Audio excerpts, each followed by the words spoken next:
Okay, today I'm going to show you how to add a new color in your knitting. So I'm ready to switch to this chocolate color brown, and so the way I'm going to do that is I'm going to let about, I don't know, maybe 6 inches of this tail hang out, and I'm going to act as if I'm knitting here, and I'm going to take this finger and push that tail like that. Can you see that, Mom? Mm-hmm. Okay, so that finger is securing the yarn there, and then I'm going to go ahead and start knitting with my brown instead of my latte color. That first stitch is going to be really loose because, do you see the tail there? Mm-hmm. And that's okay, because when I come back in later and weave that tail in, I can tighten it up.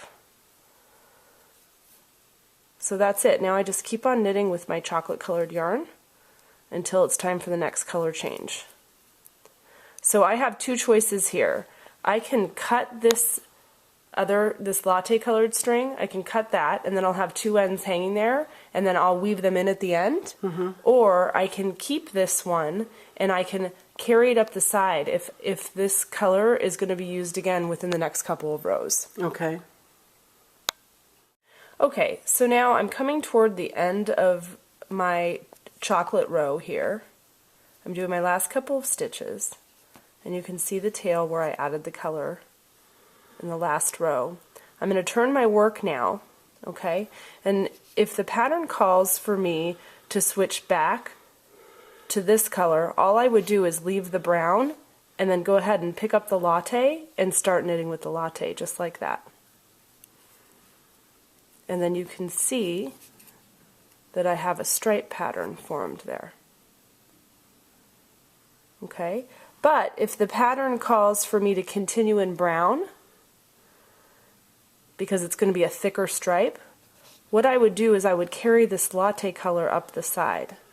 So the way I would do that is I would go ahead and knit with my brown, but I would cross the latte over into the brown like that, and that catches the string there.